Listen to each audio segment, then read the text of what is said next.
Good afternoon, everybody, and thank you to the organizers and AstraZeneca for giving me this opportunity. I'll be talking on the role of immunotherapy in extensive stage small cell lung cancer.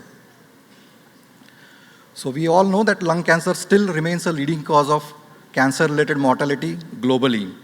And when we see a patient of lung cancer in our clinic, we know that there are two diseases, non-small cell and small cell. Non-small cell forms the majority of the chunk, that is 85%, and 15% of our lung cancer patients are actually small cell lung cancer patients. If you look at the clinical characteristics of these patients tend to be elderly with a median age of around 70 years. They have a high propensity to have a disease in the CNS. Almost 50% of the patients will have a brain metastasis, and it is a disease of almost exclusively seen in smokers to the tune of 90 to 97%. When we have a patient with small cell lung cancer, we have to see whether the patient has a limited stage disease or an extensive stage disease. Limited stage defined as a patient who can be safely treated with definitive radiation therapy. All others are classified to have extensive stage small cell lung cancer. And approximately 2 in 3 patients will have extensive small cell lung cancer at diagnosis. What treatment do we have for these patients? Up till now, the standard of treatment, first-line treatment was EP, that is etoposide with a platinum. And even with this treatment, the prognosis was poor, and the median overall survival was almost only about a year.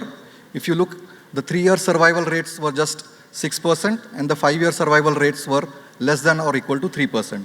So we had a very dismal disease and a dismal prognosis with the current standard of treatment for extensive stage small cell lung cancer.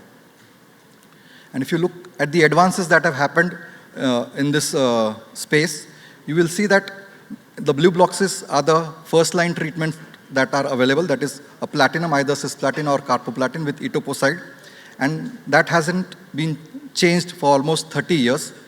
You have some drugs in the recurrent setting as highlighted in the red boxes, and radiation therapy is in the gray boxes. So there was nothing for almost 30 years that we had beyond etoposide and platinum for extensive stage patients. It was not that nothing was being done. There were many therapies that were evaluated, but they were unable to show any meaningful improvement in patient outcomes, and hence EP remained as the first-line treatment choice for our patients with extensive stage.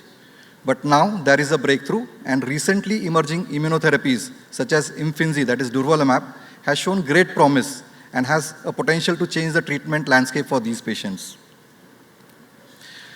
So till now, the first-line treatment was a platinum doublet, that is etoposide with either cisplatin or carboplatin, given for 4 to 6 cycles. Patient received prophylactic cranial irradiation and thoracic radiation depending upon how they fared on this treatment. And a second-line treatment was chosen depending upon how they fared after their first line, whether the relapse was before 6 months or more than 6 months. But as I said, with the advent of immunotherapy recently, which have shown improved outcomes versus chemotherapy, this has changed the treatment paradigm, and this is reflected in the international guidelines as well. So NCCN now recommends as a category 1 combination of immunotherapy with the standard cisplatin or carboplatin etoposide as the recommended treatment, and there are 2 drugs in the immunotherapy space that are available, Zolimab and Imfinzi, that is Durvalumab. So something about small cell, it is a very chemosensitive disease, and with chemo alone, you get very high response rates of around 60 to 70%. But the problem is, these responses are not long-lasting. They are very short-lasting, and they give you a median PFS of around 5 months. This results in a very poor overall survival, and as said earlier, the median OS is just around 12 months, with 40% of patients surviving at 1 year. So clearly, newer treatments are needed to improve the duration of response and overall survival for patients with extensive stage disease. Also, the number of patients who go on to receive further lines of treatment drops significantly, and patients remaining eligible for second line are around 30 to 50%, and third line it drops to less than 20%, demonstrating that a sustained benefit in the first line is of paramount importance to improve the outcomes of these patients. So looking at the results of the Zolimab study, which came up before the Imfinzi study, it has a shorter follow-up of around 2 years. Here again, the IO with chemotherapy gave you a response rate of around 60%, but the responses were only short-lasting with a median PFS of around 5 years. And if you look at the long-term survival in the graph that is at the right side, you will see that there are 2-year overall survival is around 22%. But if you look at the curves, they are trending to converge towards each other, meaning that a long-term benefit beyond 2 years may be uncertain. So with atezolizumab, along with chemotherapy, you achieved a 2-year survival of around 22%. But as said earlier, the long-term benefit remains unclear.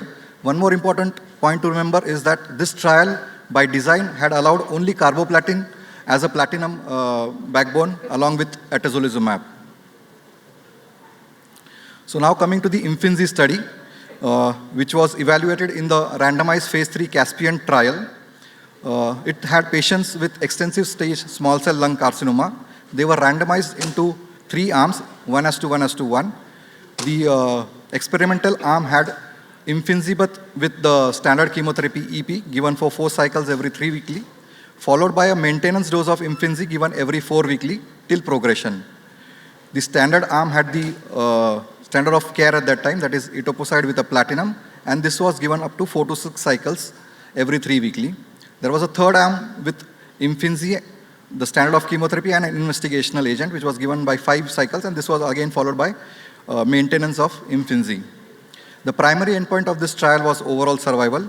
The key secondary endpoints were progression-free survival, overall response rates, overall survival at 18 months, progression-free survival at 6 and 12 months, and importantly, health-related quality of life, which is also an important endpoint. There are a few important things to note for the Caspian trial. The Caspian trial allowed a platinum of choice according to the investigator. So the investigator had a choice to either give cisplatin or carboplatin, which was not there in the atezolizumab trial. And patients with asymptomatic brain mets were allowed in this trial. In the control arm, the patients received up to 6 cycles of chemotherapy, and PCI was also allowed. So this trial falls more in line with what we do in our clinical practice and reflects the real world scenario. So as I said, if you look at the differences, the Empower trial with atezolizumab had only carboplatin, which was allowed. Patients with untreated brain metastasis were not allowed, and only 4 cycles of chemotherapy were allowed in the control arm, which is usually what we don't do in our clinical practice. Caspian reflects more what we treat our patients in the real world. So looking at the long-term survival results in the Caspian trial, we have a longer follow-up with a median duration of around 39.4 months with a 3-year overall survival that we have with us.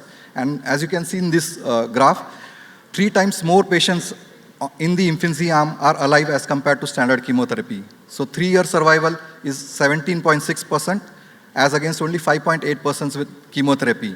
And if you look at the curves carefully, you will see that the curves start separating around 8-9 months, and beyond 27 months there is a wider separation and flattening of the curves, which may suggest a sustained long-term overall survival benefit, and maybe we are looking at curing a few subset of patients with this therapy, which is really heartening in patients who have such a dismal prognosis.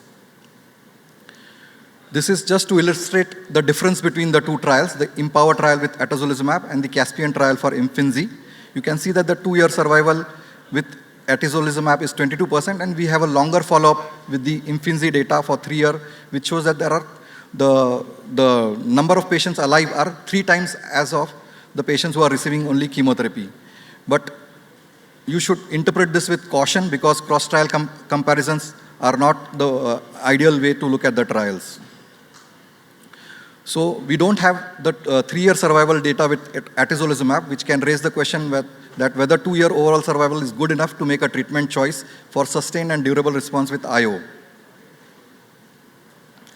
If you look at the subset analysis at 3 years, you can see that the overall survival benefit was consistent across most of the pre-specified subgroups, such as planned platinum agent, the age of the patient, the gender, performance status, smoking status, whether or not the patient had a brain metastasis at baseline, and the stage, race, and region.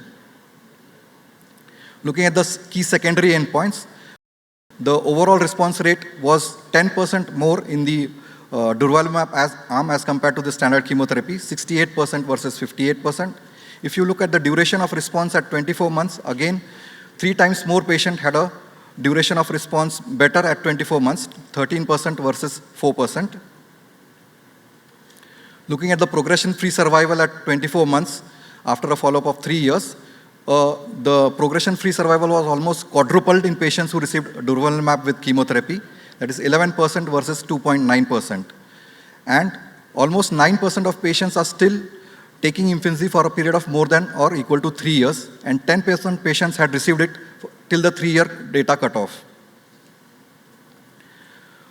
Overall, the brain metastasis, as I said, remains an important factor for in patients with small cell and has a dismal prognosis. So it is important to know how these drugs work in the presence of brain metastasis. And as you can see here, durvalumab showed a consistently improved overall survival versus chemotherapy alone in patients regardless of their brain metastasis. So with brain metastasis, the hazard ratio was 0.69, and without brain metastasis, it was 0.74. Looking at the safety of this drug, given that patients tend to be on this drug for a very long time, you can see that at 24 months, the rates of grade 3 adverse events were actually numerically less in patients who received durvalumab as compared to chemotherapy. Maybe chemotherapy was given for a longer time than in the experimental arm, but they are numerically less. Obviously, patients with immunotherapy are going to have immune-related adverse events. Here also they were seen in the tune of 20%, but most of them were driven by thyroid events, which are hypo or hyperthyroidism, which can be easily managed. And the majority of these immune-related adverse events were of low grade and managed in line with the standard treatment guidelines.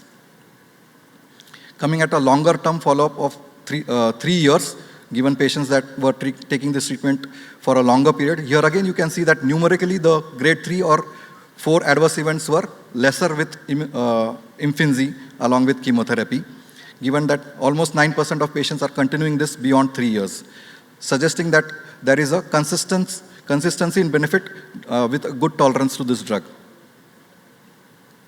Looking at the last but not the least, the quality of life endpoint of this trial, you can see that Imfinzi delayed the patient's time to deterioration in functioning and quality of life, as well as there was a delay in the time to deterioration in the symptoms of the patients, which included dyspnea, appetite loss, pain, fatigue, and cough, suggesting that patients had enjoyed a better quality of life when they were on this treatment as compared to chemotherapy alone. Another important thing to notice in the administration schedule, during induction, all patients received the treatment at 3 weekly cycles, but in the maintenance phase, Imfinzi could be given at a 4 weekly schedule, which is slightly better as compared to atezolizumab, which was designed to give every 3 weekly. So again, reiterating the differences between the Empower 133, that is atezolizumab, versus Caspian, that is Imfinzi, patients with untreated brain mets were excluded in the atezolizumab trial. PCI was allowed in the experimental arm in the atezolizumab, which was not allowed in the Caspian trial, giving us a better idea about the efficacy of Imfinzi in patients who have brain metastasis. 6 cycles of chemo were allowed in the Caspian trial, and cisplatin was also allowed in the Caspian trial, which is more in line with what we do in our clinical practice, suggesting that Caspian reflects more of a real-world clinical practice. So, as for the NCCN guidelines, durvalumab is category 1 recommendation for all patients with extensive cell SCLC with a chemotherapy backbone of either cisplatin or carboplatin with etoposide, whereas atezolizumab is recommended only with carboplatin. So to conclude, first-line durvalumab with chemotherapy has shown sustained improvement in overall survival compared with a robust control arm that is more reflective of a real-world scenario by allowing up to 6 cycles of chemotherapy in the control arm, and the use of PCI as compared to the results from the Empower 133 trial of atezolizumab with chemotherapy. It is the only IO that provides flexibility of choosing cisplatin or carboplatin along with the etoposide. And the benefit with durvalumab and chemotherapy was observed across all subgroups, including patients who had brain metastasis. And there is almost a tripling of the patients who are alive at the end of 3 years on this treatment to the tune of 17%, which was never seen before this. If you can remember, the 3-year survival with chemotherapy alone is just around 5%. And this combination of Imfinzi with chemotherapy provided a high response rate and demonstrated ongoing responses at 2 years in more than 3 times of the patients than in the chemotherapy arm. It also offers a convenient once-monthly dosing regimen in the maintenance phase as opposed to atezolizumab, and the safety findings remain consistent with the known safety profile of durvalumab and etoposide. And last but not the least, the quality of life is also better as compared to patients who receive only chemotherapy as against durvalumab with chemotherapy. So this has certainly changed the treatment paradigm, and this has now become the standard one treatment option for our patients with extensive stage small cell carcinoma lung. So with that I conclude. Thank you.